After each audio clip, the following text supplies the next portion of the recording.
स्वाबदी जजेस की होती है, वो अगर कंटेम्प्ट का किसी पर एक्शन लें वो ही ले सकते हैं, कोई डिमांड नहीं कर सकता। जिसमें अदालत ने कंटेम्प्ट की प्रोसीडिंग्स किसी किस्म की स्टेटमेंट्स पे ली भी हैं, सजा भी दी है और फिर लोग नाअहल भी हुए हैं। बेंच की तरफ से एक ऑब्जर्वेशन आई कि फुल कोर्ट क्यों ना बना दें, तो उस पर एकदम सब ने अपना वो इतराज़ छोड़ दिया। तो तादाद बढ़ाने से फ़र्क नहीं पड़ता।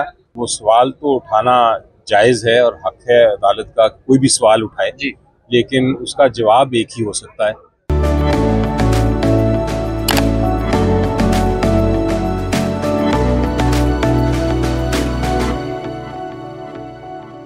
जलसे में 2 जजेस का नाम लिया है, क्या चीफ जस्टिस इसके ऊपर नोटिस लेंगे?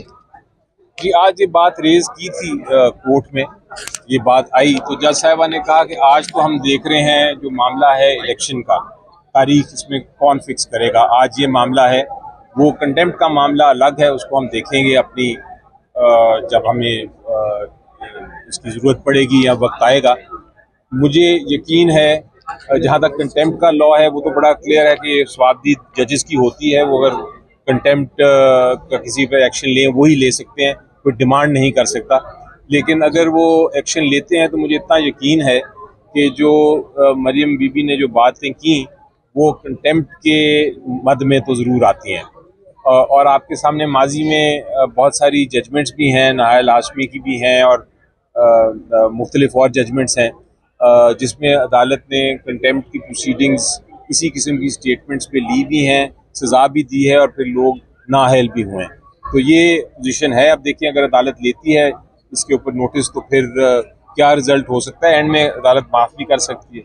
फारूक एच नाइक साहब की तरफ से फुल बेंच बनाने की इस्तदा की गई है, साथ में 2 जजेस पर एतराज़ भी लगाया है। तो 2 जजेस पर अदम एतमाद का इजहार करते हुए फुल बेंच की डिमांड किस हद तक वो काबिल कबूल या काबिल नज़र लगती है कि उसके ऊपर कोई अमल पैरा होने के लिए कुछ सोचा जा सके? कैसे पॉसिबल होगा कि एतराज़ भी है और फुल कोर्ट भी मांग रहे हैं? ये आपने बड़ी अच्छी कॉन्ट्रडिक्शन, मैं भी सोच रहा था जब वो एक तरफ बहस कर रहे थे कि हमने डिमांड उनकी ये थी कि 2 जज साहिबान ना बैठें क्योंकि वो उनके मुताबिक पहले अपना माइंड डिस्क्लोज कर चुके हैं।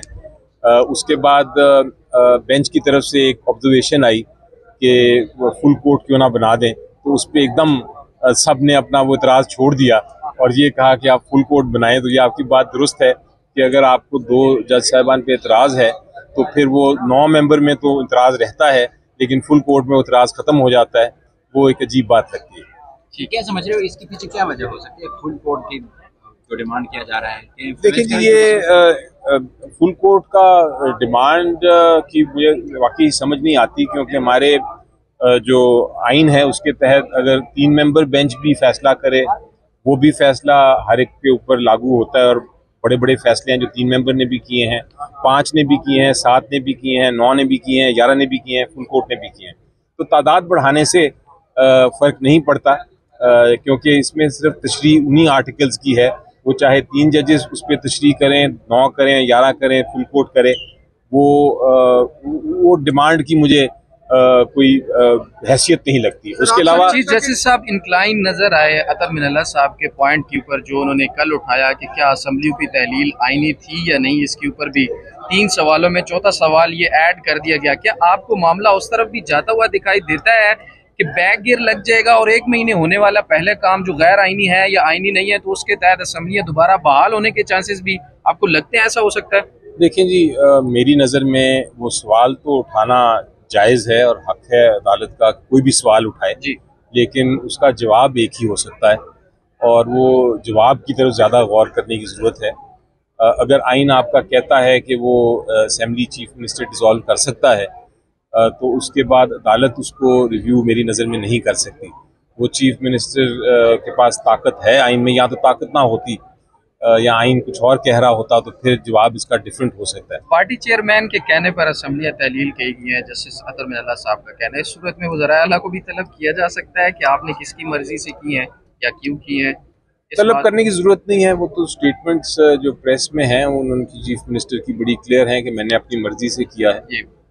मुशावरत किसी से भी हो सकती है फैसला लेने में। हम कोई भी फैसला करते हैं हम मुशावरत करते हैं, लेकिन फैसला अल्टीमेटली अपना ही होता है। जस्टिस मज़ाहिर नकवी को बेंच से अलग नहीं हो जाना चाहिए, आप क्या कहते हैं? वो कंट्रोवर्शियल हो चुकी है। मैं कभी भी किसी कोर्ट के या जज के बारे में या बेंच के बारे में कोई तबसरा नहीं करता कि उनको रहना चाहिए या नहीं रहना चाहिए, और यही पॉलिसी मैं अभी भी इख्तियार कर रहा हूँ।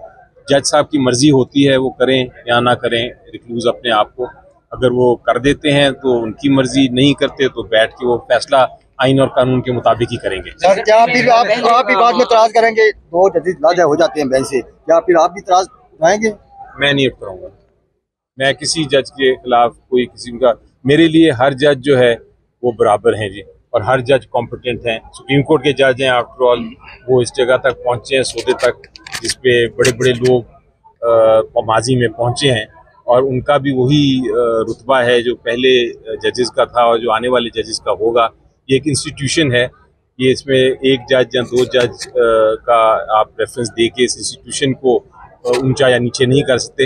इंस्टीट्यूशन बहुत ऊंची है। बहुत शुक्रिया सर।